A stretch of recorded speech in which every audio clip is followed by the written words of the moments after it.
আল্লাহ রাব্বুল আলামিন বলেন, ওয়ানজালনা ইলাইকা যিকরা লিতুবাজ্জিনা লিন-নাসি মা নুজিলা ইলাইহিম ওয়া লাআল্লাহুম ইয়াতাফাক্কারুন। সূরা নাহলের ৪৪ নম্বর আয়াতের শেষের দিকে আছে, হে নবী, এ কোরআন আপনার প্রতি আমি নাযিল করেছি, শুধু চুমা খাবেন আর মাথার উপরে রেখে দেবেন। হ্যাঁ, কেন দিলাম আপনাকে এটা জানেন? লিতুবাজ্জিনা লিন-নাস, আপনি মানুষের সামনে ব্যাখ্যা করবেন, বিবৃতি দেবেন স্পষ্টভাবে, গোপন করবেন না কিছু। শব্দের দিকে খেয়াল করে শোনেন, লিতুবাজ্জিনা লিন-নাস। আপনি যখন মানুষের সামনে ব্যাখ্যা দেবেন, কি মানুষ যারা মরে গেছে, লাম শব্দ ব্যবহার করা হয় আরবি গ্রামার অনুযায়ী 13টা অর্থে। প্রথম অর্থ হচ্ছে লাম ব্যবহার করা হবে যাদের জন্য তারা জীবিত হওয়া লাগবে।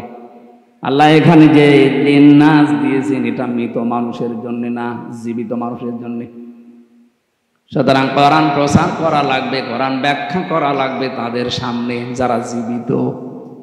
কি কিন্তু শব্দটাকে 15.5 বছরে আমরা পাল্টিয়ে ফেলছি। এই দেশে জীবিত মানুষদের সামনে কোরআনের ব্যাখ্যা করা কত কঠিন হয়ে গিয়েছিল। 14 জায়গায় অনুমতি নেওয়া লাগবে এরকম একটা অনুষ্ঠান করার জন্য। যারা দায়িত্বে ছিলেন সরাসরি হয়তো বলেননি যে আমরা হতে দেব না, কিন্তু যেন না হয় এইরকম ব্যবস্থা আপনি করে রেখেছিলেন। 14 জায়গায় কেউ যাবেও না, ও ছাতা কোরআনের অনুষ্ঠান দেবেও না। যাতে মাতাল হলো তাহলে ঠিক ছিল, কারণ জানে যে দেশে 96% মুসলমান।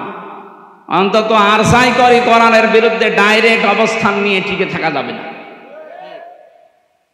একটা ছেলে শুধু বাগান থেকে ফুল ছিঁড়ত, বাগানের মালিকের ছেলে এই ছেলের বাবার কাছে গিয়ে বলছে, চাচা আপনার ছেলে শুধু আমাদের বাগান থেকে ফুল ছেড়ে, আপনি কিছু বলতে পারেন না? ও ফুল ছেড়ে, ওর মাথা একটু খারাপ তো, এই জন্য ফুল ছেড়ে। ছেলেটা বলছে, চাচা আপনার বাগানের পাশে তো, আমাদের বাগানের পাশে তো আপনার বাগান আছে, ওই বাগানে তো বড় বড় ফুল আছে, ওইটা তো ছেড়ে না। ওর মাথা যদি খারাপ হবে তো ওইটাও তো ছেড়ার কথা। চাচা বলছে, ভাতিজা মাথা খারাপ, তবে অত খারাপ না। ওদের মাথা খারাপ হয়ে গিয়েছিল 15.5 বছরে, তো এত খারাপ হয়নি যে সরাসরি বলবে কোরআন চলতে দেব না। তো যেন না চলে এরকম কাজ সব ওরা করেছিল।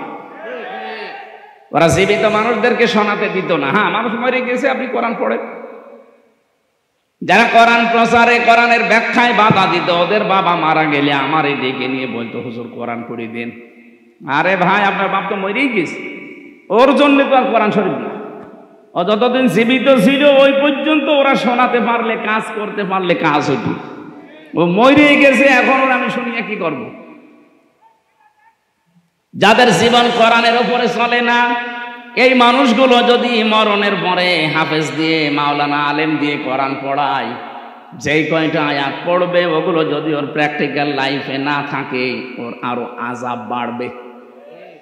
ফেরেশতা এসে গোতা দেবে, ওই কি বলে হাফেজ, ইউসিকুমুল্লাহু ফি আওলাদিকুম লিয-যাকারি মিসলু হাযযিল উনসায়াইন।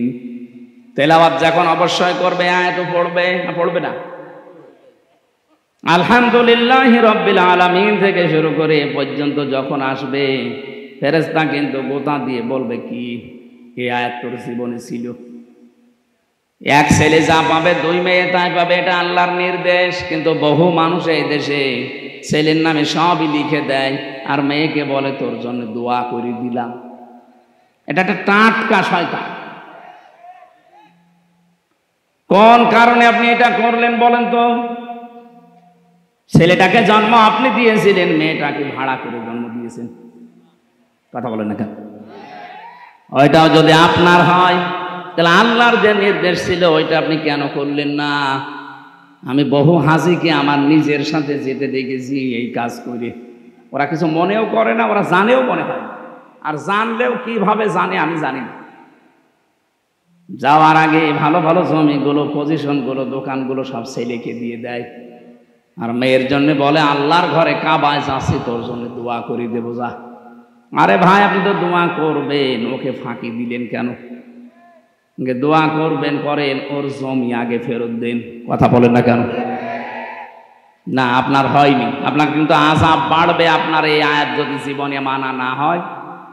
পাগলকে যদি বলা হয় ভাই নৌকা নাড়াবি না, ও বলে আমার মনে ছিল না। আপনি আরো মনে করে দিচ্ছেন।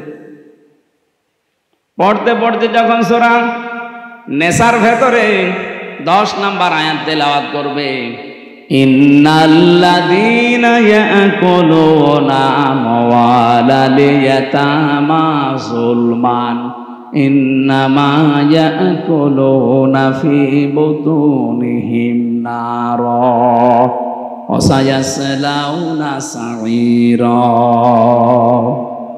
খুব খেয়াল করবেন, কয়েকটা তথ্য এখান থেকে পাওয়া যাবে। আল্লাহ পাক বলেন, ইন্নাল্লাযীনা, নিশ্চয় যারা, ইয়াকুলুনা, আকালা ইয়াকুলু মানে খাওয়া, এটা মজারে, বর্তমান, ভবিষ্যৎ, প্রেজেন্ট, ফিউচার। এখন যারা খাচ্ছে, ভবিষ্যতেও যারা খাবে। আমওয়ালাল ইয়াতামা, মালের বহু বচন আমওয়াল, আর ইয়াতামা একালি করে টান আছে।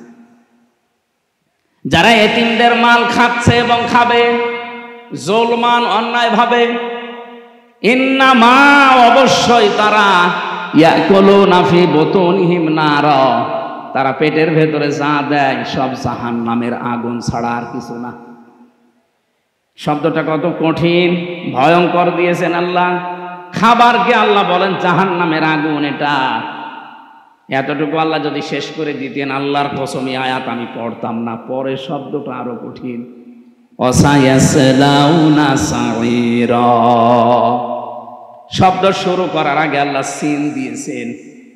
সিন, সাউফা, কদ, লাম, এরকম 13টা শব্দ আছে আরবি গ্রামারে। আবার কোন সেন্টেন্সের আগে যদি একটা আসে, বাংলা অর্থ দাঁড়ায় খুব তাড়াতাড়ি, অতি শীঘ্রই। আল্লাহ বলেন, এই যে ওয়াসায়াসলাউনা সাঈরা, ওই মানুষগুলো শুধু মরতে দেরি হবে, কবরে দেওয়ার সঙ্গে সঙ্গে ওরে জাহান্নামে আমি আল্লাহ নিজে আগুন লাগিয়ে দেব। এবার আসেন তো এদের বাস্তবতায়। ইয়াতিম বলতে বাংলাদেশে বহু মানুষ আমরা আছি, এখানে বিশেষ করে যারা বসে আছে, এতিম মানে জিজ্ঞাসা করেন, বলবে মা বাপ নেই। কি না, এতিমের সংজ্ঞা আপনার উপরে যারা আছে, ওই আন্ডারে নিচে যারা কাজ করবে, ওনার কাছে সবাই এতিম। একটা অফিসে 12,000 মানুষ কাজ করে, যিনি ওখানে এমডি আছে, এমডির নিচে যত মানুষ আছে সবাই তার কাছে এতিম। কারণ তার কলমের খোঁচায় এর চাকরি চলে যেতে পারে। কথা বলছেন এখন? এই দেশের যিনি দায়িত্বে ছিলেন, 18 কোটি মানুষের, তার কাছে আমরা সবাই এতিম। কি করলেন আপনি এতিমের সাথে? একজনকে তো এতিমের মাল আত্মসাৎকারী বলে 6-7 বছর জেল খাটাইলেন। আর আপনি কি করেছেন এতিমদের সাথে বলেন তো? 18 কোটি মানুষ আমরা সবাই আপনার কাছে এতিম ছিলাম। কেন বললাম এই কথা বলেন? কিছুদিন আগে আমার মামলাগুলো সব ঢিসমিস হয়ে গেছে, খারিজ হয়ে গেছে। আদালত আমার মামলা দেখার পরে বলছে, কি দেখে মামলার রায় দেব, এর ভেতরে তো কোনো মাল নেই, সব খারিজ করে দিলাম। যান। আমি আদালতের এজলাসে দাঁড়িয়ে মনে করলাম, জিজ্ঞাসা করি বিচারপতি, এই মামলা তো 3 বছর আপনার কাছেই ছিল, এতদিন তো কিছু বলেননি, হঠাৎ এখন এই 5 তারিখের পরে কিসে আপনাকে কামড় দিল? এখন বলছেন যে কোনো মাল নেই। মাল এর আগে ছিল, এর আগেও তো মাল ছিল না। এ মামলাটা প্রায় 30 বারের উপরে সিএমএম কোর্ট, জজ কোর্ট, হাইকোর্ট মিলে 30 বার উপরে উঠেছে। একবারও জামিন দেয়নি। প্রত্যেকবার বলেছে না, এ দেওয়া যাবে না, কারণ এই লাল খালি মারা ছিল।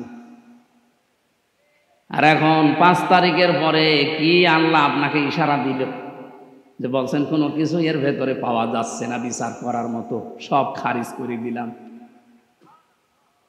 উনি এই কথায় আমাকে বলতো, খাস কামড়ায় আমাকে ডাকও দিয়েছিল, কিন্তু আমি যাইনি। কারণ আমার রাগ হয়ে গিয়েছিল। কি করে 3টা বছর আমি ওনার কাছে, আমার বাবা, আমার চাচা, আমার যারা সবাকাঙ্ক্ষী, বিশেষ করে আমার মামলা যারা দেখাশোনা করত, এতবার একটা ঠুনকো মামলা নিয়ে যাওয়া লাগে। কিন্তু উনি এই কথাই বলতো, হুজুর আমার কিচ্ছু করার নেই, আমার হাত বাঁধা ছিল। কি বাঁধা ছিল বলেন তো? একটা হাইকোর্টের বিচারপতি যদি বলে আমার হাত বাঁধা ছিল, তো কোন দেশে ছিলাম আমরা টের পাচ্ছেন? এদেশে 1628টা চেয়ার আছে। এই চেয়ার ক্ষমতার চেয়ার, 1628টা চেয়ারের একটা মাত্র চেয়ারে হাত খোলা ছিল, বাকি সব চেয়ার ছিল হাত বাঁধা। কথা বোঝেন আমার? ওই যে একটা চেয়ারের হাত বাঁধা খোলা ছিল, ওরা যখন পালিয়ে গেছে পুরা 1629টা 1627টা চেয়ার সব হাত আবু সাইদের মতো খুলে গেছে। এবার মামলা দেখে আর বলে না যা, আগে তো জামিনও দিত না, এখন বলছে খারিজ করে দিলাম। তার মানে উনিও পর্যন্ত এতিম ছিল, ওনার উপরে যারা আছে তার কাছে। কথা বোঝেন? আপনি এতিমের সাথে কি করেছেন বলেন তো? এতিমের দিকে চোখ গরম করে তাকানো নিষেধ, তারে ঘাড়ে ধাক্কা দেওয়া নিষেধ, অথচ এতিমের সব অধিকার নষ্ট করে আপনি নিজে ক্ষমতায় বসে আছেন। 18 কোটি মানুষ আমরা এমন এতিম হয়ে গিয়েছিলাম, কাশি দেব তাও জিজ্ঞাসা করে দেওয়া লাগতো যে কাশি দেব।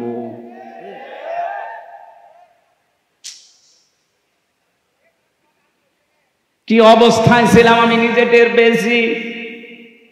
রিমান্ডে ওই 10টা দিন আমার কাছে মনে হচ্ছে এক একটা ঘন্টা, এক এক বছর যাচ্ছে। আরে ভাই, এমনিতে তুই নিজেও জানিস যে ওর কোনো দোষ নেই, নিয়ে যে এমনিতে বলতে পারতিস না হাজুর বসে থাকেন, 10 দিন পরে আপনারে আমরা আদালতে দিয়ে দেব। কি করেছেন? আপনার বিবেকে কি একটু বাধা দেয়নি? নিজেই মাঝে মাঝে এসে বলতো আপনার কোনো দোষ নেই, আমরা জানি। এত খারাপ আচরণ করতেন কি করে? আমি যাই হয় ছোটখাটো, আমার নামের আগে অন্তত আলেম লেখা আছে। কি আমার পায়ে ডান্ডা বেড়ি লাগিয়েছেন, মাজায় দড়ি বেঁধেছেন ছাগলের মতো, হাত মানুষের সামনে বাঁধে আর আমার বেঁধেছে পেছনে, কালো কাপড় দিয়ে চোখ বেঁধে নিয়ে আপনি টাঙিয়ে দিলেন 11 ঘন্টা। এমনি আমার শরীর চলে না, এর উপরে যদি এত বড় অত্যাচার 1-2 ঘন্টা করে ছেড়ে দেন। 3টা বছর ফাঁসির কন্ডেম সেলের ভেতরে যোগাযোগ বিচ্ছিন্ন করে আমার অধিকার সব নষ্ট করে রেখেছিলেন। জেলে থাকলে তো 10 বছর থাকা যায়, ফাঁসির ওই কন্ডেম সেলের ভেতরে শুধুমাত্র সেলে রেখে দিয়ে শেষ করেনি, 24 ঘন্টা তালা লাগিয়ে রাখে, আবার সিসি ক্যামেরা দিয়ে রেখেছি আমার সাথে কেউ যেন কথা না বলে, আবার যোগাযোগ বাইরে পুরা বিচ্ছিন্ন। হ্যাঁ, আমার চাইতে কঠিন অবস্থায় ছিল যারা আয়না ঘরের গভীরে ছিল, আমিও ছিলাম 10 দিন, কিন্তু অত গভীরে না। মাঝে মাঝে দেখতাম কিছু মানুষ চিৎকার করছে, একটা মানুষ 2 বছর, 5 বছর, 8 বছর, 10 বছর, 14 বছর পড়ে আছে, কেউ জানে না। এত বড় বড় নখ হয়ে গেছে, চুল দাড়ি গোপ, মনে হচ্ছে আকাশ থেকে জঙ্গল থেকে মনে হয় বেরিয়ে আসতেছে, দেখলে আপনার ভয় লাগবে। যারা এত বড় নখ বলেন তো কি অবস্থা তার? এই লোকটা দেওয়ালের সাথে খুশিয়ে খুশিয়ে লিখে রাখতো, ভাই যদি বাইরে যেতে পারেন এই নাম্বারে একটু জানাবেন যে আমি এখনো বেঁচে আছি।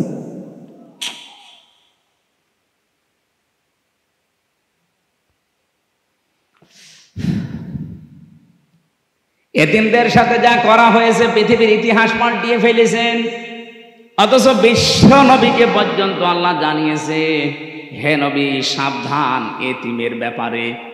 আর আইতাল্লাযী ইউকাযযিবু বিদ্দীন ফাযালিকাল্লাযী ইয়াদউল ইয়াতীম। আপনি কি ওই মানুষগুলোকে দেখেননি? হরফে ইস্তেফহাম, প্রশ্নবোধক চিহ্ন, ইন্টারোগেটিভ সেন্টেন্স। এটা নবীকে আল্লাহ প্রশ্ন করছেন, হে নবী আপনি কি ওই মানুষগুলোকে দেখেননি যারা কিয়ামত যে হবে এটা বিশ্বাস করে না। নবীজি বলেন, কই আমার সামনে যারা আসে তো দেখে মনে হয় সব কিয়ামতে বিশ্বাসী মানুষ। এদের চেহারা সুরত দেখলেই মনে হয় যে আকাশ থেকে মনে হয় জিবরাইল ওকে ফেলে দিয়েছে, এত সুন্দর চেহারা। কিয়ামত বিশ্বাস করে না মানে? আল্লাহ বলেন, হ্যাঁ আমি যেগুলো বলছি দেখেন এগুলোর ভেতরে আছে কিনা। ওয়ালা ইয়াহুদ্দু আলা তাআমিল মিসকিন ফাযালিকাল্লাযী ইয়াদউল ইয়াতীম। যারা এতিমের গলায় ধাক্কা দেয়, মিসকিনকে খাবার দেয় না। এখানে ইয়াহুদ্দ শব্দের শাব্দিক অর্থ উৎসাহ দেওয়া, নিজে না পারলে অন্যকে দিয়ে উৎসাহ দেওয়াবেন। মিসকিন সাকানায়াস কোন থেকে শব্দটা এসেছে? মিসকিন মানে যে মানুষের ঘর বাড়িও নেই, যে মানুষটা সব সময় শুধু থাকার জায়গা কোথায় পাওয়া যায় কোথায় পাওয়া যায় এই চিন্তা করে। আর ইয়াতামা শব্দটা তআম থেকে বলা হয়। তআম মানে খাদ্য। যে লোকটা খাবারের চিন্তায় থাকে, খাবারের টেনশনে থাকে, এই মানুষটাকে এতিম বলা হয়। ছাপ পাতা এতিমের ব্যাখ্যায় ওপরে যারা আছে তার নিচে যত মানুষ আন্ডারে কাজ করবে সবাই তার কাছে এতিম। এইভাবে যদি বাংলাদেশে শব্দটা বোঝার পরে আমরা কাজে লাগাতাম, এদেশে কোনো মানুষের অধিকার তার অধীনস্থ যারা আছে নষ্ট হতো না। আজ কত মানুষ তার উপরে চেয়ারে বসতে পারে, কিন্তু এতিমরা যারা দাঁড়িয়ে আছে উপরে কলমের খোসা দিয়ে তাকে উপরে উঠতে দেয় না। এই 15.5 বছরে বহু মানুষের অধিকার আপনি নষ্ট করেছেন। বিভিন্ন চেয়ারে বসে বসে এই মানুষগুলোর অধিকার নষ্ট করার কারণে মানুষগুলো আজ উপরে উঠতে পারে না। ডক্টর ইউনূস আপনি দেখছেন আজ 10-12 দিন শুধু একই কথা বলছেন যে আমারে স্বচ্ছ নির্মল চরিত্রবান এই মানুষগুলো দিন, অথচ মানুষ নেই।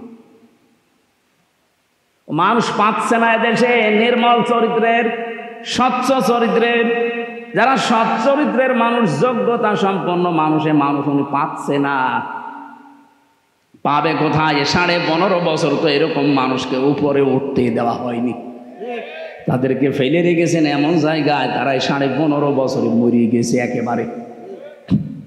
আমার কথার অর্থ আপনি বোঝেননি, আমি শুধু ইঙ্গিত দিলাম। আজ এতিমদের অধিকার নষ্ট করা হচ্ছে, এতিমের মাল আত্মসাৎ করা হচ্ছে। যারা এতিমের মাল এতদিন খেয়েছেন, আপনি জাহান্নামের আগুন খেয়ে বেঁচে আছেন। আমি একজনের নাম বলছি, আপনি উল্টা পাল্টা নেবেন না। সালমান এফ রহমান এ দরবেশ, এই যে 36,000 কোটি টাকা ও কি জায়েজ ভাবে কামাই করেছে।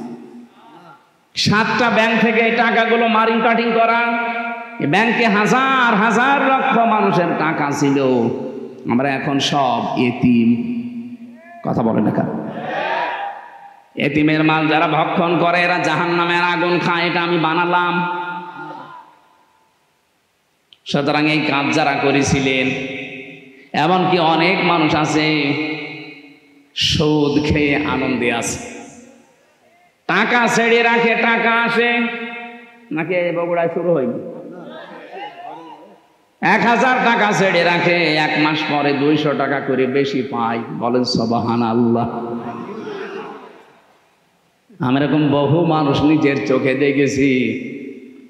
টাকা ছেড়ে রাখে, টাকা আসে, ওই টাকা তোলে এগুলি খায় আর আল্লাহ আল্লাহ করে।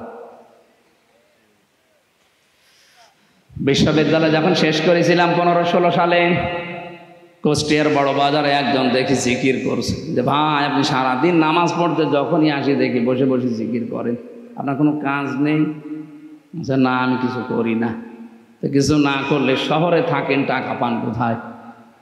আমার বাবার জমি ছিল, বিক্রি করে ব্যাংকে রেখে দিয়েছি, ওখান থেকে প্রতি মাসে মাসে লাভ আসে। বলছে না যে সুদ আসে, লাভ আসে, ওইটা তুলি খাই আর আমি আল্লাহ আল্লাহ করি। লাভ বলেন আর ইন্টারেস্ট বলেন, ওইটা কিন্তু সুদ, কবিরা গুনাহ হবে। আমারে বলছে হুজুর আমি জানি সুদ খেলে কবিরা গুনাহ হয়, এই জন্য টাকা আমার নামে না, টাকা আমার বোন নামে। বোর নামে টাকা রেখে দিয়েছে, গনা যদি হয় আমার বোর হবে। এরপরেও যদি গোনা হয়ে যায় যে বসে বসে জিকির করি, এটা খেলা করার জন্য না। এই জিকিরের সাওয়া আবার ওই গোনা কাটাকাটি, মাঝখানে জান্নাতে যাব ফাও। কি ধান্দায় আছে দেখিস? এরকম ধান্দা মাছ মানুষ বগুড়ায় নেই। যারা এই যে টাকা ছেড়ে রাখেন, টাকা আসে, আর কিছু না হোক আপনার মায়ের সাথে জেনা করার গোনা হচ্ছে, এটা কি বিশ্বাস করে নাকি আমি বানালাম? হাদিস কোরআনে কারিমে সূরা বাকারার ভেতরে আছে, যারা সুদ খায় তাদেরকে শয়তান এরকম মাসাহ করে দেয়। সুদ খায় যারা, কিয়ামতের দিন যখন দাঁড়াবে তারা মহাবিষ্ট হয়ে দাঁড়াবে, মনে হবে ওদেরকে কেউ যেন ছুঁয়ে দিয়েছে। মানুষের শরীরে যখন অজানা একটা স্পর্শ আসে, ওই মানুষটা কিন্তু অন্যরকম হয়ে যায়। কিয়ামতের দিন শয়তান ওদের শরীরের ভেতরে মাসাহ করে দেবে। আল্লাযীনা ইয়াকুলুনার রিবা ওয়া ইয়াকুমুনা ইল্লা কামা ইয়াকুমুল্লাযী ইয়াতাখাব্বাতুহু শাইতানু মিনাল মাস, ইলা আখির আয়াত। রব্বুল আলামিন বলেন, দুনিয়াতে যারা সুদ খায় তাদের দৃষ্টান্ত জানেন, কিয়ামতের দিন তাদেরকে বিশাল বিশাল শিকল দিয়ে বেঁধে ফেরেশতারা নিয়ে আসবে। আয়াতটা পড়ার ব্যাখ্যা করার পরে আমার মনে হয় বাংলাদেশে বহু মানুষ এরকম আছে যারা কিয়ামতে 70 গজ শিকল দিয়ে তাদেরকে ময়দানে নিয়ে আসা হবে। এরকম মানুষ এই জেলায় নেই, আমরাই। আশা করছি আজকের এই বয়ান শোনার পর মনের ভেতরে যদি একটু প্রতিক্রিয়া সৃষ্টি হয়, বাড়ি যাওয়ার পরে সিদ্ধান্ত নিয়ে নেবেন, টাকা যাই ছেড়ে রেখেছি, জীবনে এই টাকার আর লাভ নেব না, আমি আল্লাহর ভয়ে ছেড়ে দিলাম। কারা কারা ছেড়ে দিতে পারবেন হাত তোলেন তো? হ্যাঁ, তোলে তোলে। বহু মানুষ এলাকায় চলছে ব্যবসায়, আলহামদুলিল্লাহ। ঠিক আছে ভাই, আশা করছি আপনি ছেড়ে দেবেন। বগুড়াবাসী খেয়াল করে শুনবেন, রব্বুল আলামিন যেটা বোঝাতে চেয়েছেন স্পষ্ট দলিল আর প্রমাণ দিয়ে আমার বলার দায়িত্ব জীবিত মানুষদের সামনে, কিন্তু পরিস্থিতি আমাদের অনুকূলে ছিল না, এই জন্য জীবিত মানুষদের সামনে আমরা বলতে পারি নাই। আমরা বলতাম মানুষ মরে গেলে, যে লোকটা সুদ এভাবে খেতে খেতে মারা যায়, আল্লাহর কোরআন জানিয়েছে যারা সুদ খেয়ে মারা যায় এই মানুষগুলোর সম্পদ তাদের কোনো কাজে আসে না। ইয়ামহাকুল্লাহুর রিবা ওয়া ইউরবিস সাদাকাত, আল্লাহ বলেন আমি সুদকে, হারাম কামাইকে ধ্বংস করি, আর বৈধ যেগুলো যাকাতের মাধ্যমে আসে, যারা সাদকা করবে এদের এইগুলো আমি আল্লাহ বৃদ্ধি করি। আয়াতটা যে কত বাস্তব, 2024 সালের 5 আগস্টের পরে আমি আয়াতটা মিলিয়েছি, 100 ভাগ এগুলো মিলে গেছে। আজ যারা সুদের টাকা নিয়ে, ঘুষের টাকা নিয়ে মানুষকে মিথ্যা মামলা দিয়ে বিপদে ফেলে তার কাছ থেকে অবৈধভাবে টাকা ইনকাম করেছে, কত কোটি কোটি টাকার মালিক ছিল তারা বলেন, 5 তারিখের পরে তাদের সবগুলো হাতছাড়া হয়ে গেছে। 12 কোটি টাকা, 15 কোটি টাকা দামের গাড়ি রাস্তায় পড়ে আছে, মালিক নেই। আমি কি বানিয়ে বলছি? এটা হয়েছে না? 12 কোটি টাকা দিয়ে যে লোকটা একটা গাড়ি কিনতে পারে তার টাকা আছে কত বলেন তো? আপনি চিন্তা করতে পারেন, 12 কোটি টাকা খালি গাড়ি কিনেছে, অথচ এখন 5 তারিখের পরে নিচে এসে বলবে যে গাড়িটা আমার, এই সাহস তার নেই। বললে সে ধরা খাবে, এই জন্য মালিক নেই, পড়ে আছে রাস্তায়। কোরআনে কারিমে আল্লাহ 1500 বছর আগে বিশ্ব নবীকে আয়াতটা শুনিয়েছেন, হে নবী, ফাতিলকা বুয়ুতুহুম খাবিয়াতাম বিমা যালামু ইন্না ফি যালিকা লায়াতাল লিকাউমিন ইয়ালামুন। হে নবী, ওইদিকে তাকাতে পারেন না? এইভাবে আল্লাহ দেখাচ্ছে, ফাতিলকা, ফাতিলকা বুয়ুতুহুম, বাইতুনের বহুবচন বুয়ুত, হোম দিয়েছেন আল্লাহ। আল্লাহ যেন তার কুদরতের আঙ্গুল এভাবে ইশারা দিয়ে নবীকে বলছে, হে নবী তাকাতে পারেন না ওইদিকে? ওই যে ফাতিলকা বুয়ুতুহুম খাবিয়াতাম বিমা যালামু, ওই যে জালেমদের ঘরগুলো আমি আল্লাহ কিভাবে উজাড় করে দিয়েছি তাকান। আমার তো আয়াতটা পড়ার পরে 2024-এর 5 আগস্টের কথা মনে পড়ছে। দেখেন 2024-এর 5 আগস্টের পরে দেশে যত জালেমের ঘর ছিল অধিকাংশ ঘরগুলো আজ উজাড় গৃহ হয়ে গেছে। আমি তো আমার কুষ্টিয়ারটা বলছি, কি দাপট ছিল হানিফ সাহেবের, কি আমি নাম ধরে বলছি এই কারণে, কারণ আমি নিজে দেখে এসেছি তার দাপট কি। খুলনা বিভাগের 10টা জেলায় আমার একটা দিনও ঢুকতে দেয়নি, কথাও বলতে দেয়নি। কি দাপট নিয়ে চলতো, মানে শুধু হাসিনার আত্মীয়, এই কারণে এত দাপট ছিল। এদেশের 3 নাম্বার পজিশনে চলে গিয়েছিল, অথচ এই 5 তারিখের পরে 1টার সময় যিনি পালিয়েছে, বিকাল 5টা বাজতে বাজতে তার বাড়ির একটা ইটও আর নেই, সব খুলে নিয়ে চলে গেছে। আমার তো এই আয়াতের দিকে তাকিয়ে মনে হচ্ছে আল্লাহ মনে হয় হানিফ সাহেবের নামে আয়াতটা নাযিল করেছে। ফাদিল কা বয়ত হোম, হ্যাঁ নবী আপনি একটু তাকান। খাবিয়াতাম বিমা জালামু, এদের এই জুলুমের কারণে এই ঘরগুলোর দিকে তাকান কি অবস্থা করেছি। বিরানহীন বানিয়ে দিয়েছি, বিরান ভূমি বানিয়ে দিয়েছি, মনে হচ্ছে এখন ওইটা জাতীয় টয়লেট। আমার মনে হয় সমস্ত জায়গায় 3 মাসের ব্যবধানে যে অবস্থা, ভূত পেতনি থাকতেও ভয় পায় না। অথচ কয়েকদিন আগে ওখানে দুর্বিসন্ধি চলতো যে কার বিরুদ্ধে মামলা দেওয়া যায়। বাংলাদেশে যত জালেমের ঘর ছিল এই আয়াতের সাথে মিলিয়ে আমি দেখেছি প্রত্যেকটাই মিলে যাচ্ছে। সর্বোচ্চ ঘর যেটা ধানমন্ডিতে আপনি তাকান, কত দাপট চলতো সেখানে, কত জাঁকজমক, অনেকে গিয়েছো মা কিন্তু আবেগে। অথচ 3 মাসের ব্যবধানে কালকে পেপারে দিয়েছে ও ঘরটা এখন উজাড় গৃহ, জনমানব শূন্য। 3 মাসে এমন অবস্থা।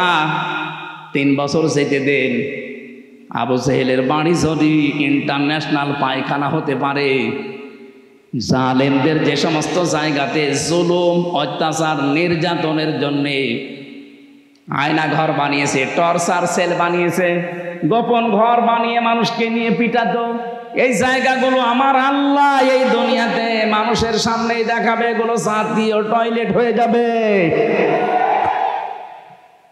খাবিয়াতান শব্দের শাব্দিক অর্থ হচ্ছে ভয়ঙ্কর ভাবে আমি আল্লাহ উপস্থাপন করবো এই বাড়িগুলোকে, এই ঘরগুলোকে। কারণ কি, বিমা জলামো, এখানে বসে বসে জালেমরা সিদ্ধান্ত নিত।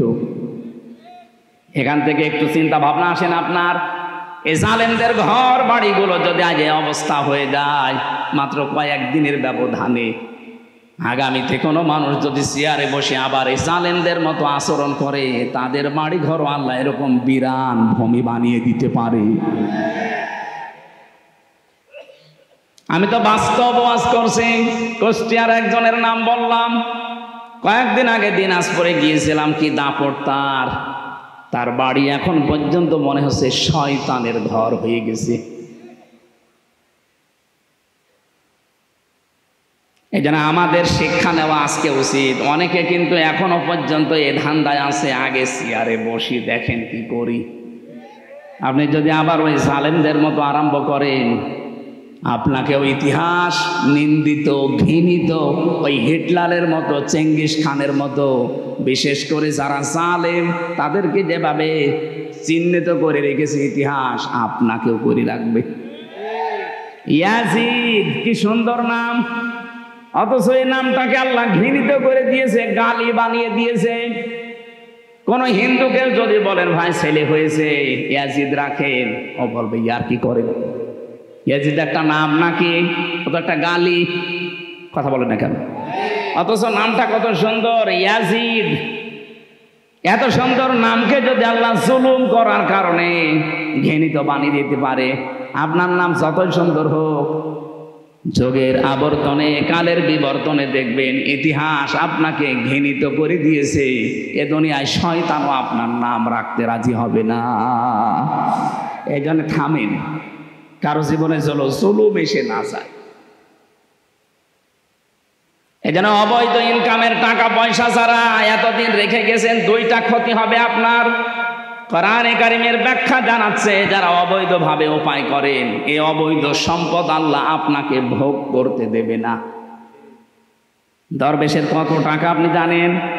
বাংলাদেশের শ্রেষ্ঠ ধনীর তালিকায় তার নাম, অথচ এখন জেলখানার মেঝের উপরে শুয়ে আছে। আমি যেভাবে মাটির উপরে শুয়ে থাকতাম সেইভাবে আছে। কি হইল তার এই টাকা পয়সা? এটা তো দুনিয়া গেল। আল্লাহ পাক বলেন সব চাইতে ভয়ঙ্কর কথা, যারা অবৈধভাবে দুনিয়া ইনকাম করবে, চর্ম চোখে দেখতে মনে হবে বিশাল কিছুর মালিক হয়ে গেছে, এ মানুষটা মরণের সঙ্গে সঙ্গে ঈমান নসিব হবে না, বেঈমান হয়ে মরবে। এর চাইতে আপনি আবার কি চান? সম্পদগুলো ভোগ করতে পারলেন না, বেঈমান হয়ে মরে গেলেই তো শুরু হবে কবরে। ওই যে মুগুরের বাড়ি, একবার বাড়ি দেওয়ার সঙ্গে সঙ্গে 70 গজ নিচে চলে যাবেন, আবার নখ দিয়ে ফেরেশতারা টেনে তুলবে, আবার বাড়ি লাগাবে। কার জন্য কি করে গেলেন আপনি? আপনার ছেলের জন্য, মেয়ের জন্য, বর জন্য, মা বাবার জন্য করেছিলেন নাকি? মনে মনে ভাবতেন যে ঘুষের টাকা 20,000, 50,000, 1 লাখ নিলাম, আমার ছেলে মেয়ে বউ আমার মা বাবা শান্তিতে থাকতে পারবে। পারবে, কিন্তু একটা বারের জন্য জিজ্ঞাসা করেন, 1 লাখ টাকা ঘুষ খেলে যে গোনাটা হয়েছে, এই পাপটা আপনার ওই মা বাবা নেবে কিনা? এমনকি যাদের জন্য সম্পদের পাহাড় তৈরি করে রাখলেন, আমার বাস্তব অভিজ্ঞতা আমি বলছি, এখানে আমরা যত মানুষ আছি, এই যে এই মানুষটা মনে করেন সম্পদের অবৈধ একেবারে বিশাল পাহাড় তৈরি করে মারা গেল, 200 বছর পরে যদি বগুড়াতে ফিরে আসে, তখন তো আর এই মানুষগুলো পাবে না। পাবে? 200 বছর পরে আমাদের নাতির নাতির নাতি 3 প্রজন্মের পরে এক লোক আসবে, উনি যদিও সেই সময় এসে বলে এই বাড়ি কিন্তু আমার, ওই বাড়িতে আপনার 3 প্রজন্মের পরে যারা আসবে ঢুকতে দেবে? আপনি যতই পরিচয় দেন, আমি কিন্তু তোর বাবার বাবার বাবা, বলবে কিসের বাবা? যদি থাকতে চান মসজিদের বারান্দায় গিয়ে থাকেন, এই বাড়িতে আপনাকে ঢুকতেও দেবে না। যদি যেতে না চান জুতা দিয়ে পিটাবে, এটাই বাস্তবতা। আর পুরা কোরআন শরীফের সামারাইজি এইটা। আমি পুরা কোরআন শরীফে আমি তাফসিরের উপরে অনার্স মাস্টার্স করেছি, আমি দেখেছি আল্লাহ এইটাই বোঝাতে চেয়েছেন, অমাল হায়াতুদ দুনিয়া ইল্লা মাতাউল গুরুর। ও হামসা, দুনিয়ার জীবনটা কিন্তু ধোঁকা। দুনিয়ার জীবন কি? তোমার মা বাবা ভালোবাসে ঠিক আছে, একটু কিছু করে দেখো ওই মা বাবার ভালোবাসা হারিয়ে যাবে। তোমার স্ত্রী ভালোবাসে ঠিক আছে, সন্তানাদি তোমারে ভালোবাসে, একটু উল্টা পাল্টা কিছু করে দেখো ভালোবাসা সব পালাবে। পৃথিবীর জমিনটায় ধোঁকা, যার জন্য যা করছেন বৈধটা না হয় অবৈধ হলে ওরাই আপনার বিপক্ষে কিয়ামতে জাহান্নামে দেওয়ার জন্য ব্যস্ত হয়ে পড়বে। ডাক দিয়ে বলবে ওয়াকালাল্লাযীনা কাফারু রব্বানা আরিনাল্লাযাইনি আযাল্লানা মিনাল জিন্নি ওয়াল ইনস লাহুম কুলুবুন লা ইয়াফকাহুনা বিহা রব্বানা আরিনাল্লাযাইনি আযাল্লানা মিনাল জিন্নি ওয়াল ইনস নাজআলুহুমা তাহতা আকদামিনা লিয়াকুনা মিনাল আসফালিন। আল্লাহকে নিজে ডাক দিয়ে বলবে, আল্লাহ এ আমার বাবা, এ আমার বড় ভাই, এ আমার নেতা, এদেরকে আমি দেখিয়ে দিলাম এই মানুষগুলো নিজেদের স্বার্থে আমাদের জন্য বহু কিছু দুনিয়ায় করেছে, ওদেরকে আমরা করতে বলি নাই, দেখিয়ে দিলাম। আমাদেরকে যা শাস্তি দিবা শুধু ওদেরকে আমাদের কাছে এনে দাও, তোমার কিছু করা লাগবে না। তাহাতা আকদামিনা, কদমের বহু বচন আকদাম, পা শব্দের বহু বচন, আল্লাহ 2 দ্বিবচন দিয়েছেন, বহু বচন। 2 পায়ের নিচে ওদের মুখের ওপরে লাথি দিয়ে জাহান্নামের একেবারে নিচে দিয়ে ফেলবো। ওই সন্তান বলবে, যে সন্তানকে 2 তলা বাড়ি বানাতে গিয়ে আপনি বৈধ অবৈধ দেখেননি, বাবা শাহজালাল সব হালাল। এরকম পাগল দেশে নেই, আছে মানে আমরাই। আমরা যারা পাগলামি আর না করি সামনে। সুতরাং ব্যাখ্যা যখন যেইটা করব কোরআনে কারিম দিয়ে, আমার দায়িত্ব হবে জীবিত মানুষদের সামনে এই সঠিক কথাগুলো তুলে ধরা। আর যারা জীবিত মানুষ শুনবে তাদের দায়িত্ব কি?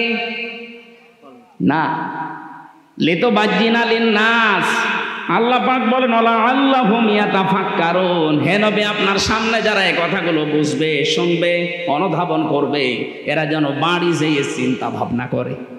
সুতরাং শুধু 1 বছর পরে পরে শুনতে আসবেন আর গরুর মতো জীবন কাটাবেন না, শোনার পরে বাড়ি যেয়ে চিন্তা ভাবনা করেন। তাই তো আমি যদি 200 বছর পরে আবার বগুড়ায় ফিরে আসি, আমার নিজের আপন জনরাই তো আমার বাড়ি উঠতে দেবে না। আল্লাহ আমাদেরকে তুমি এই পাগলামি থেকে অন্তত বাঁচাও। এটা হবে, এর প্রশ্নের জবাব আল্লাহ আগেই পাঠিয়ে দিয়েছেন। এরপরও যদি আমরা কেউ ফেল করি, আমার মনে হয় ওরে 5 থেকে নামিয়ে দেওয়া দরকার। কিসে? আল্লাহ আমাদের বোঝ দাও, বলেন আমিন। কোরআনে কারিমের 6666টি আয়াত, মাত্র একটা আয়াত পড়েছি, সূরা হামিম সেজদার 30 নম্বর আয়াত। আমাকে আল্লাহ এই মাথার ভেতরে যে জ্ঞান দিয়েছেন, এই আয়াতে যত কথা আছে আমার কাছে ব্যাখ্যা নোট করা আছে। আমার মনে হয় মরণ পর্যন্ত যদি আয়াতটার ব্যাখ্যা করা হয় তারপরও শেষ হবে না, এত কথা এর ভেতরে লুকানো আছে। আমরা যতটুকু পারি এবার তাফসীর আকারে কথা বলবো ইনশাআল্লাহ। কোরআনে কারিমে এবার আহ্বান জানাচ্ছে, ইন্নাল্লাযীনা ক্বালু রাব্বুনাল্লাহ, অবশ্যই যারা এই কথা বলতে পারে আমাদের রব আল্লাহ, সুম্মাস্তাকামু, এর উপরে টিকে থাকে, ইস্তেকামাত ময়দা করে, দৃঢ়তা নিয়ে অটুট থাকে, অটল থাকে, স্থিতিশীল থাকে, তাতানাজ্জালু আলাইহিমুল মালাইকা, তারা বিপদে পড়লে আমি আল্লাহ গ্যারান্টি দিলাম তাদের জন্য ফেরেশতা নাজিল করি ও সাহায্য করব। আমি জানি এই কথা শোনার পরে আমাদের 100% বিশ্বাস অনেকেরই নেই। আল্লাহ যে মুমিন বান্দারা বিপদে পড়লে সাহায্যের জন্য ফেরেশতা পাঠাতে পারে, এটার বিশ্বাস আমাদের এখনো তৈরি হয়নি। খালি শুনি সেই জন্মের পর থেকে যে বিপদে পড়লে মুমিনদের জন্য আল্লাহ ফেরেশতা পাঠায়, কোনদিন তো চর্মচোখে দেখি না, এই জন্য আমাদের বিশ্বাস হয় না। আল্লাহ রাব্বুল আলামিনের কথাগুলো আমাদেরকে বিশ্বাস করা লাগবে কি 98% না 100%? তাহলে 100% বিশ্বাস করলে আজকের এই আয়াত থেকে কয়েকটা সিদ্ধান্ত নিয়ে বাড়ি যাওয়া লাগবে। ফেরেশতা একটা দুইটা না, মালাইকা বহু বচন। মালাক আল্লাহ দেননি, তাতানাজ্জালু এটা মুজারে, বর্তমান, ভবিষ্যৎ, প্রেজেন্ট, ফিউচার। আল্লাহ পাক বলেন ফেরেশতা মণ্ডলী আসার পরে বলবে, আল্লাহ তাখাফু ওয়ালা তাহজানু, কোনো ভয় নেই, কোনো চিন্তা নেই। কিসের ভয়, কিসের চিন্তা, এই দুইটা শব্দের ব্যাখ্যা আজকে করব আমরা। কিসের ভয় নেই ফেরেশতারা বলে, কিসের চিন্তা নেই? ওয়াবশিরু বিল জান্নাতিল্লাতী কুনতুম তুআদুন, তারা জান্নাতের সুসংবাদ নিয়ে আসে, ওই জান্নাত যার ওয়াদা আল্লাহ তোমাদের সাথে করেছেন। জোরে বলেন সুবহানাল্লাহ। এটা ছিল আয়াতের বাংলা অর্থ। এবার আসে আমরা ব্যাখ্যার দিকে যাই। আমার মনে হয় আপনারা বুঝতেছেন তো নাকি? বুঝতেছে? প্রথম শব্দই ছিল ইন্নাল্লাযীনা, ইসমে মাউসুলা দিয়েছেন আল্লাযীনা, এর আগে যদি শুধু আল্লাযীনা দিয়ে শুরু করতেন তাও বাংলা অর্থ চলে আসতো, যে আল্লাযীনা ক্বালু রাব্বুনাল্লাহ, যারা বলে আমাদের রব আল্লাহ। আল্লাহ বলেন না, আমি গ্যারান্টি দিলাম ইন্নাল্লাযীনা। বাবা মাঠে যাওয়ার আগে সন্তানকে বলছে আমি মাঠে গেলাম, দুপুরবেলা খাবার নিয়ে যাবে। সারাদিন পরিশ্রম করে বিকালে এসে দেখছে ছেলে খাবার নিয়ে যায়নি, মার্বেল খেলছে। কি বাবা তো খুব খুশি হবে। গরু মারা যে লাঠি আছে ওইটা দিয়ে পেটাবে আর বলবে, বেটা তোরে আমি 100 বার বললাম খাবার নিয়ে যাবে, তারপরও তুই গেলি না। 100 বার বলেছি, কয়বার? আপনারা 100 বার, একবারের ভেতরে 100 বারের গুরুত্ব ছিল। আল্লাহ কোন শব্দকে 100 বার বলার ইরাদা যদি করেন, অতবার না বলে একবারেই আয়াতের আগে, শব্দের আগে ইন্না লাগিয়ে দেন। এখানে আল্লাহ শব্দ শুরুই করেছেন ইন্না দিয়ে।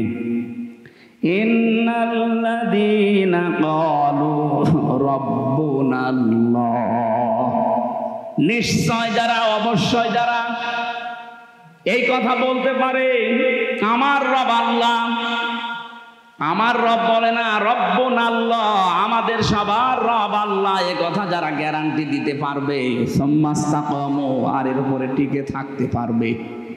এটা যে বাস্তবে কত কঠিন, আমি ছেলে যাওয়ার পরে কিছুটা আঁচ পেয়েছি। মীর কাশেম আলীর নাম শুনেছেন, আমি নামটা ধরলাম এই কারণে, আমি উদ্বুদ্ধ করতে চাই। আল্লাহকে যারা রব বলার পরে টিকে থাকতে পারে, তাতানাজ্জালু আলাইহিমুল মালাইকা, আল্লাহ যে ফেরেশতা পাঠায় তাদের কাছে, এটা বাস্তব। ওনার মাত্র 3 ঘন্টা পরে ফাঁসি। ওনার যে দায়িত্বে ছিলেন কারারক্ষী কুতুব ভাই, আমার ওই দিন দায়িত্বে ছিলেন, আমাকে এসে বলছে, ভাই শহীদ মীর কাশেম আলী, আমি যখন নামাজের ভেতরে এই তেলাওয়াত করছিলাম এশার নামাজে, ইন্নাল্লাযীনা ক্বালু রাব্বুনাল্লাহ, নামাজ শেষ হওয়ার পরে উনি আমার সামনে দাঁড়িয়ে আমার বলছে, হামজা ভাই যে আয়াতটা পড়লেন, এই আয়াতটা যে কত বাস্তব এটা আমি নিজে চোখে দেখেছি শহীদ মীর কাশেম আলীর জীবনে। লোকটার মাত্র 3 ঘন্টা পরে ফাঁসি। আমি ওনাকে জানাতে আসলাম যে স্যার সময় নেই, মাত্র 3 ঘন্টা আছে, আপনি প্রস্তুতি নিন। আমারে বলছে, কারারক্ষী ভাই এখনো 3 ঘন্টা, আমি 2 ঘন্টা ঘুমিয়ে গেলাম, আপনি 2 ঘন্টা পরে আমারে ডেকে দেবেন। ও আমারে বলছিল যে ভাই যার 3 ঘন্টা পরে ফাঁসি, যার ছেলে ব্যারিস্টার গুম হয়ে আছে, আরমান 8 বছর গুম হয়ে আছে, ও জানেই না যে বেঁচে আছে না মরে গেছে। তাও যে নর্মাল পাগল ছাগল হলে তো হয়তো, ব্যারিস্টার, আর ছেলে চেহারা দেখেছেন রাজপুত্রের মতো চেহারা, কত বড় শিক্ষিত একটা ছেলে, তার যে প্রপার্টিজ আছে, লক্ষ লক্ষ মানুষের কর্মসংস্থান বানিয়েছে, সেই উত্তরাধিকারে ছেলে, 2 ছেলে গুম হয়ে আছে, তার মেয়ে লাইফ সাপোর্টে আছে, তার বউ। এরকম কঠিন মুহূর্তে মাত্র 3টা ঘন্টা পরে যার ফাঁসি হয়ে যাবে, তার দলীয় যে লোকজন, লক্ষ লক্ষ মানুষ পালিয়ে বেড়াচ্ছে, হাজার হাজার মানুষ জেল খাটতেছে, কথা বলে না কেন?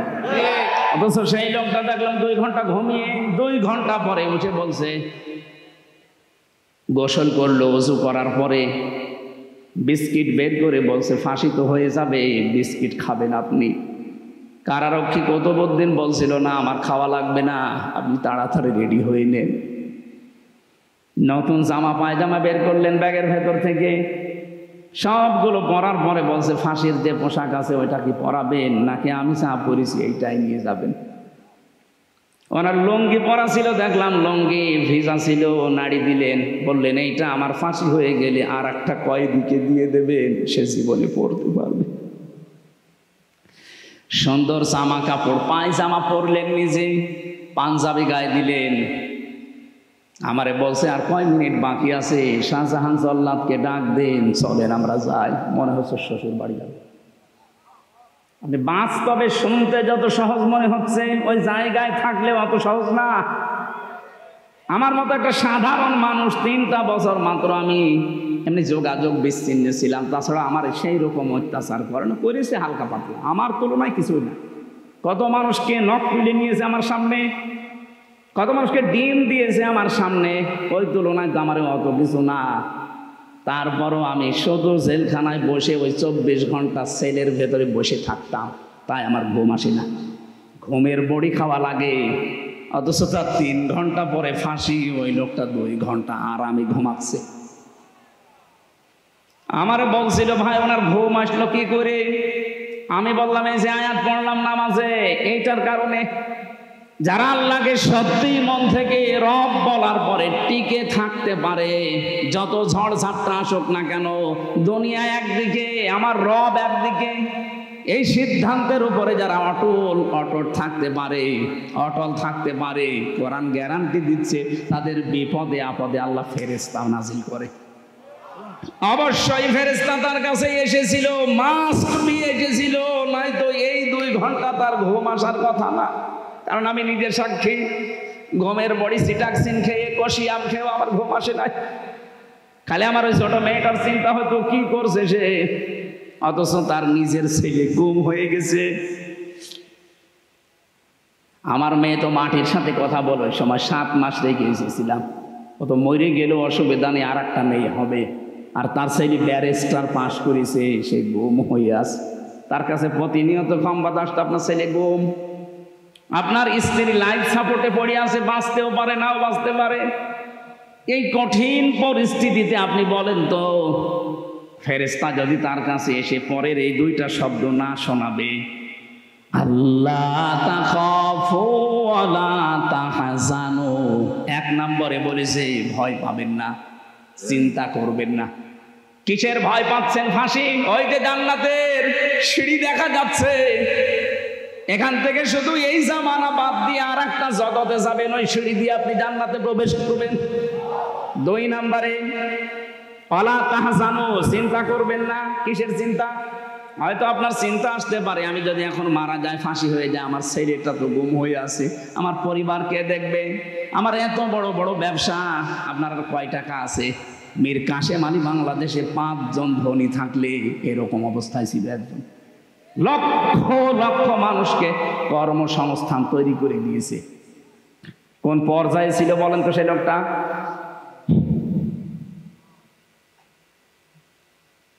যার শুধু হাতের এরকম ইশারা দিলে লক্ষ লক্ষ মানুষ ওঠে বসে। আমার কথা তো ছাগলও শোনে না। মুরগি যে বলা হয় মুরগি ধান খাস না, মুরগি আরো চড়ে চড়ে খায়। আর তার কি ক্ষমতা আল্লাহ দিয়েছিলেন, পাওয়ার দিয়েছিলেন সারা বাংলাদেশে না সারা পৃথিবীতে। মুসলিম বিশ্বে তার একটা নাম ছিল আলাদা। আমি কতগুলো মুসলমান দেশ ঘুরে আসলাম, এই দেশে কয়েকজনকে অনেকেই চেনে, তার ভেতরে মীর কাশেম আলী একজন। বহু মানুষের কর্মসংস্থান বানিয়েছে, তাও জায়েজ ভাবে, হারাম ভাবে না। এই মানুষটাকে ফেরেশতারা হয়তো এই কথা বলেছিল, আমি তাফসিরে পড়েছি, এইভাবেই লেখা আছে। ফেরেশতারা বলে চিন্তা করবেন না, আপনার দলীয় লোকজন পালিয়ে বেড়াচ্ছে, জেলখানায় আছে, আপনার স্ত্রী অসুস্থ, ছেলে গুম হয়ে আছে, ব্যবসা প্রতিষ্ঠানগুলো সব সরকার হাতছাড়া করে নিচ্ছে, কোনো চিন্তা নেই, ভয় নেই, এগুলোর সব দায়িত্ব আল্লাহ নিজে নেবে। এই কথাটা কানের কাছে যখন ফেরেশতারা বলে তখন তার ঘুম আসে, তাছাড়া ঘুম আসা সম্ভব না।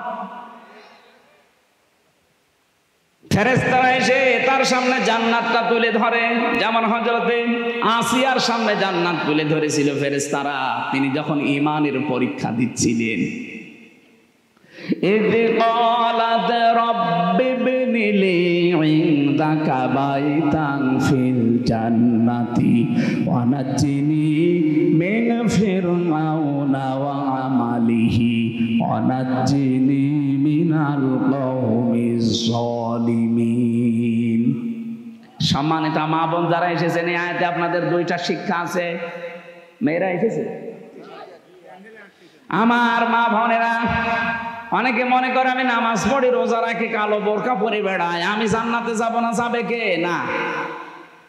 হযরতে আসিয়ার দিকে তাকান, এত বড় কঠিন পরিস্থিতি, তার ঈমানের উপরে টিকে থাকতে গিয়ে তার হাতের ভেতরে পেরেক লাগিয়েছে তার নিজের স্বামী ফেরাউন, তার কপালে পেরেক লাগিয়েছে, পায়ের ভেতরে চলাকা লাগিয়েছে, মাথার উপরে গরম তেল ঢেলে দিয়েছে, চুলগুলো সব উঠে গেছে।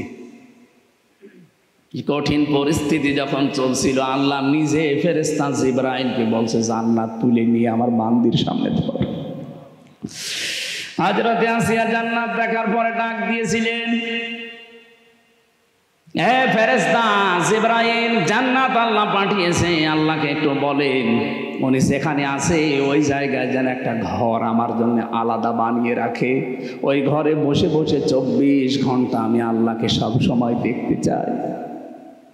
1 নম্বরে তিনি কি ঈমানের পরীক্ষায় কি কথা বললেন।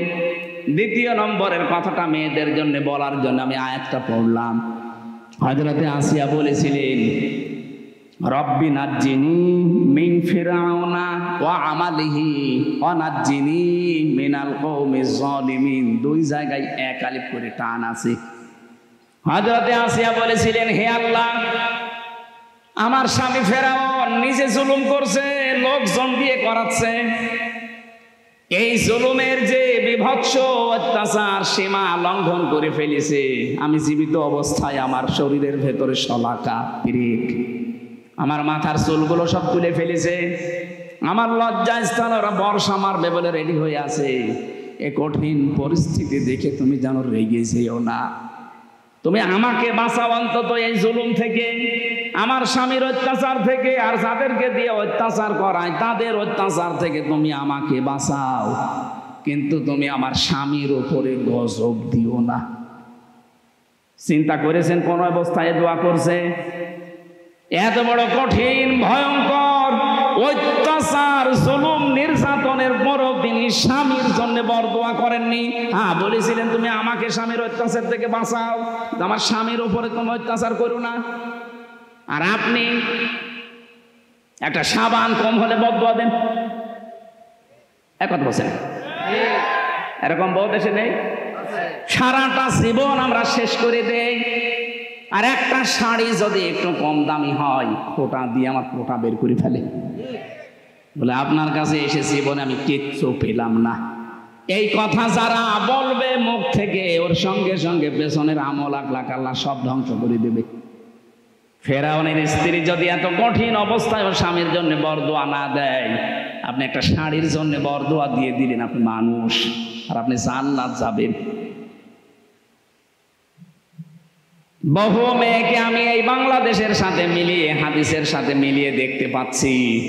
বিশ্বনবী বলেন, আমি মেরাজে যখন গেলাম দেখলাম অধিকাংশ মেয়েরা জাহান্নামের আগুনে। ফেরেশতারা জিজ্ঞাসা করলাম কেন? ফেরেশতারা বলেছিল দুইটা কারণে। এক নম্বরে তারা স্বামীর কুফরি করে। স্বামীর কুফরি মানে স্বামীর নাশকরি করে। সব কিছু একটা মানুষ দেয়, হঠাৎ একটু কিছু কম পড়ে গেলে তখন নাশকরিয়া করে, উল্টা পাল্টা কথা স্বামীকে বলে ওর মন খারাপ করে দেয়। এরকম বউ আছে কার? হাত তোলেন তো। একজু আপনি ক্যামেরার সামনে এসে হাত তুলে দেখান, আপনার বউ দেখো আজকে আপনার ঘরে ঢোকা বন্ধ করে দেবে। না, আমি হাসির খোরাকি দেইনি। এই লোকটা তো লজ্জা শরম ত্যাগ করে হাত তুলেছে, আর আমরা হাত তুলতে পারছি না তাই। কারণ ক্যামেরা সব আমার দিকে ঘোরানো, আমি তুললে তো আরো ঝামেলা। সম্মানিত মা বোনেরা, না হচ্ছে না। এখানে বহু স্বামী অবস্থায় আছে। পুরুষ নির্যাতনকারী নারী যেমন আছে, নারী নির্যাতনকারী পুরুষও আছে। বাংলাদেশে নারী নির্যাতনকারী পুরুষের বিরুদ্ধে মামলা হয়, পুরুষ নির্যাতনকারী নারীর বিরুদ্ধে কোনো মামলা নেই। অন্তত আর যাই হোক, চাচা এরশাদ তো ছিল, এই আইনটা তো পাস করতে পারত। কথা বলে না কেন? চাচা এরশাদ যদি পাস করে যেত যে পুরুষ নির্যাতন করলে তাদের বিরুদ্ধেও মামলা হবে, তাহলে আমার মনে হয় আমরা অনেকে আজ পরিবারে জান্নাতে থাকতাম। কি যে অবস্থায় আছে আমরা বলতেও পারি না, সইতেও পারি। অথচ মেয়েরা যদি মনটা একটু উদার করে, পরিবারটা একটা জান্নাত হয়ে যায়। খাদিজাতুল কুবরার জন্য আল্লাহ জান্নাতে আলাদা একটা ঘর বানিয়ে রাখবে।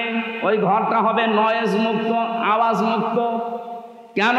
নবীজি যখন বাইরের কোলাহল পরিবেশপূর্ণ দেখে আসতেন, বাড়িতে বাইরে দাওয়াতি কাজ করে ঝামেলার শেষ নেই, এক একজনের এক এক কথা, উল্টা পাল্টা কথা শুনে যখন বাড়িতে আসতেন, বাড়িতে প্রবেশ করার সঙ্গে সঙ্গে ঘরটা আওয়াজ মুক্ত করে ফেলতেন, নিস্তব্ধ, একেবারে শান্ত, নির্মল করে দিতেন হযরতে খাদিজা স্বামীর জন্য। আপনি স্ত্রী হিসাবে এরকম একটা ঘর স্বামীকে উপহার দিতে পারেন না? যত রোদে পুড়ে বিভিন্ন মানুষের সাথে তর্ক করে, ব্যবসা বাণিজ্য করে, চাকরি বাকরি করে, মাথার ঘাম পায়ে ফেলে বাড়িতে আসতেছে, অন্তত ঘরটা ওর জন্য একটু শান্ত করে রাখে না? বাড়িতে আসলে আপনার শুরু হয় উল্টাপাল্টা কথা। আপনার জন্য জান্নাতে এরকম আলাদা ঘর বানানো দূরের কথা, স্বামীকে যারা এরকম মানসিক কষ্টে রাখেন তার জন্য আল্লাহ জাহান্নামে একটা ঘর বানিয়ে রাখবে। খালি নামাজ পড়ে রোজা করি আর কালো বোরকা পরে মনে করছে আমি আল্লাহর ওলি হয়ে গেছি। আমি মীর কাশেম আলীর কথা কেন বললাম? কারণ আমি নিজে দেখেছি, নিজে শুনেছি, বাস্তব আমি নিজে উপলব্ধি করে এসেছি জায়গাটা, এই জন্য বললাম। আমরা যারা আজ আল্লাহকে রব বলার পরে সত্যি আমরা টিকে থাকতে পারি, তাদেরও কিন্তু একটা আলাদা অনির্বচন সুখ আল্লাহ তাদেরকে দান করে। শব্দটা কি বললাম? অনির্বচন সুখ। যারা বাংলা পড়ে, শব্দটা এত ভয়ঙ্কর শব্দ। বাচ্চারা যখন দেখবেন এই ছোট ছোট পাখির বাচ্চা, মুরগির বাচ্চা, সিল যখন ছো মারবে এই ভয়ে মা পাখিটা নিজের ডানাকে এভাবে বিছিয়ে দেয়, এরপরে ডাউন করে ফেলে। কি ডাউন করে এভাবে, এরপরে ফল করে দেয়। কোরআনে কারিমে আল্লাহ এই শব্দটা দিয়েছেন, আখফিদ লাহুমা জানাহাদ-দুল্লি মিনার রাহমা। তোর ডানাকে এভাবে ডাউন কর, এরপরে ফল করে দে। পাখির উদাহরণ আল্লাহ এখানে দিয়েছেন। পাখিটা যখন নিজের বাচ্চাগুলোকে এভাবে ডানা ডাউন করে ফল করে দেয়, বাচ্চাগুলো নিচে যাওয়ার পরে পর যখন লেগে যায়, একটার সাথে আর একটা পর লাগে, এত মোলায়েম হয়, এত সফট হয়, এত কোমল হয়, এত সুন্দর লাগে ওই নিচের জায়গাটা। বাচ্চারা নিচে বসে বসে একটা কিচির মিচির আওয়াজ করে। বাংলাতে এই শব্দটাই বলা হয় অনির্বচন সুখ। আল্লাহ পাক বলেন, এই মানুষগুলো আল্লাহকে রব বলার পরে যদি সত্যি টিকে থাকতে পারে, ওর মনের ভেতরে একটা অনির্বচন সুখ আমার পক্ষ থেকে আমি আল্লাহ দান করি। আমরা কিন্তু এখনো পর্যন্ত ওইটা পাইনি। পেয়েছি না? পাইনি। আমরা যারা পুরুষ মানুষ আছি, আমাদেরকে যদি পবিত্র করতে হয় নিজের নফসকে, নিজের শরীরটাকে যদি পবিত্র রাখতে হয়, দুইটা ঔষধ আল্লাহ মেয়েদের ব্যাপারে আমাদেরকে দিয়েছেন। কুল্লিল মুমিনিনা ইয়াগুদ্দু মিন আবসারিহিম ওয়া ইয়াহফাযু ফুরুজাহুম যালিকা আযকা লাহুম ইন্নাল্লাহা খাবীরুম বিমা ইয়াসনাউন। সূরা নূর 18 নম্বর পারা 12 নম্বর পৃষ্ঠা 7 নম্বর লাইনে 30 নম্বর আয়াতে আছে। আল্লাহ বলেন, হে মুমিন নারীরা, মুমিন পুরুষেরা, মহিলা যারা আছে, বেগানা মেয়ে লোক দেখলেই চক্ষুকে নিম্নগামী করবা আর লজ্জা স্থানের হেফাজত করবা। এই দুইটা যদি করতে পারো, এটা তোমাদের জীবন পবিত্র করে রাখবে। আজ হাজারো মানুষের চোখ ঠিক নেই। চোখের এই গোনার কারণে আমরা অনেকেই জাহান্নামের দিকে এগিয়ে যাচ্ছি। 2 নাম্বার, আমাদের লজ্জা স্থান ঠিক নেই। এখানে যেটা ব্যবহার করা দরকার সেই জায়গায় না দিয়ে অন্য জায়গায় ব্যবহার করে। কথা বলেন ঠিক কিনা? এর জন্য অনেক মেয়ে লোক দায়ী আছে। একটা মেয়ে লোককে আল্লাহ যা দিয়েছে, সে যদি তার স্বামীকে উজাড় করে দিতে পারে, আমার মনে হয় কোনো দিন কোনো স্বামী তার বউ ছাড়া অন্য কোনো জায়গায় লাইন করবে না। দেখলে? তার মানে এলাকায় লাইন চলছে। সম্মানিত মা বোনেরা, আপনার স্বামী কিন্তু এখানে বসে আছে, তার মানে এই ঝামেলায় আছে। আপনাকে আল্লাহ যা দিয়েছে আপনার স্বামীর জন্য দিয়েছে, সুতরাং উজাড় করে দেবেন, সে যেন অন্তত পরকীয়া প্রেম না করে। আর আমরা যদি বাঁচতে চাই, এই 2টা ঔষধ আজকে থেকে অ্যাপ্লাই করা লাগবে। বেগানা মেয়ে লোক দেখলেই চোখ নিম্নগামী করবেন, কষ্ট হলেও নিজের লজ্জা স্থানকে হেফাজত করে রাখবেন। মাত্র 15 দিনে আমল করে দেখেন, নিজের স্ত্রীকে রাজরানী মনে হবে নিজের কাছে। এটা পরীক্ষিত আমল। আল্লাহ পাক বলেন, চোখের আর লজ্জা স্থানের হেফাজত করতে পারলে আমি আল্লাহ নিজে তার অনির্বচন সুখ দেওয়ার জন্য নিজে জামিনদার হয়ে যায়। জোরে বলেন সুবহানাল্লাহ। যে পর্যন্ত এসেছিলাম, এবার আসেন আমরা 2টি দ্বিতীয় শব্দের ব্যাখ্যায় যাচ্ছি। আমরা যারা বলতে পারি আমাদের রব আল্লাহ, শব্দটা কি শুরু করলেন? আল্লাহ রব। আল্লাহর 5000 নাম আছে, তার ভেতরে প্রথম নাম দিলেন আল্লাহ রব। কি দিয়েছে বলেন? রব কাকে বলে? নেই থেকে, আমি আবার বলছি, নেই থেকে ধীরে ধীরে পূর্ণতায় যিনি পৌঁছিয়ে দেন, তার নাম আরবিতে বলা হয় রব। আমি কি ছিলাম বলেন তো? নেই। কি ছিলাম? 33 বছর বয়স এখন আমার। 34 বছর আগে আমি কি ছিলাম? নেই। এই কথা বলেন না কেন? আল্লাহ পাক আমাকে প্রথমে রব শব্দটা দিয়ে দেয় স্মরণ করিয়েছে। আল্লাহ তাআলাল ইনসানি হিনুম মিনাদ দাহরি লাম ইয়াকুন শাইআম মাযকুরা। আমি ব্যাখ্যা করেছি, তাফসীর থেকে লিখেছি এগুলো, তাফসীরে ইবনে কাসির আর ফি জিলালিল কোরআন। রবের প্রথম অর্থ হচ্ছে সৃষ্টিকর্তা। সূরা আলাকে যে প্রথম আয়াত পড়েন ওর ভেতরে দলিল দেওয়া আছে, ইকরা বিসমি রাব্বিকাল্লাযী খালাক।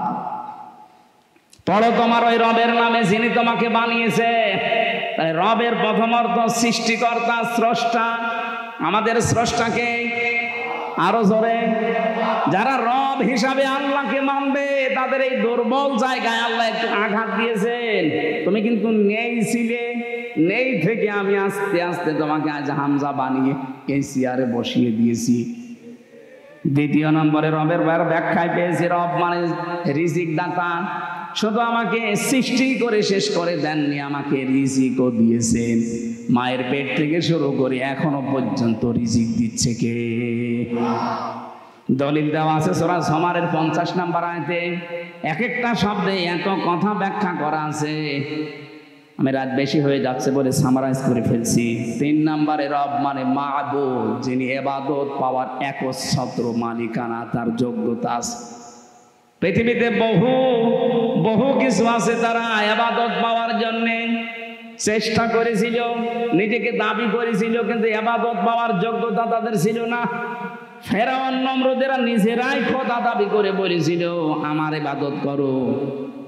আল্লাহ পাক বলেন না, ইবাদত পাওয়ার যোগ্যতা শুধু আমার, কারণ আমি বানিয়েছি তোদেরকে আমার ইবাদত করার জন্য। এই ব্যাখ্যাটা দিয়েছেন সূরা জারিয়ার 56 নম্বর আয়াতে, ওমা খালাকতুল জিন্না ওয়াল ইনসা ইল্লা লিয়াবুদুন। 4 নম্বরে রব মানে আইনদাতা। আমি শুধু তোকে ইবাদত আমার করবি কিভাবে? আমার আইনগুলো মানার মাধ্যমে। 500 আইন আমি তোকে দিলাম, শরীয়তের বিধান, আইন, নিয়ম নীতি। আমার বাংলাদেশে আমরা মাত্র একটা আইন মানি, তাও পূর্ণাঙ্গ না, অর্ধেক। অথচ কোরআনে আইন আছে 500। আমি একটাও যদি মানলাম এখনো 900 কি 499টা বাকি আছে। আপনি রব মানেন কি করে? কবরে যাওয়ার পরে তো বলবে আমার রব্বুকা।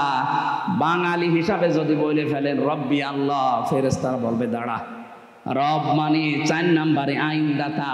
আল্লাহর কোন কোন আইন মানতিস একটু বলতো, ধরা খেয়ে যাবেন। 5 নম্বরে রব মানে অভিভাবক, এটা নাম 102 নম্বর আয়াতে আছে।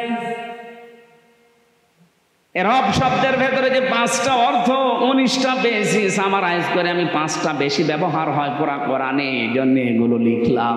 আপনি একটা একটা করে মিলিয়ে দেখবেন। সৃষ্টিকর্তা, এরপরে সৃষ্টিকর্তার পরে তিনি আমাদের রিজিক দিয়েছেন, এরপরে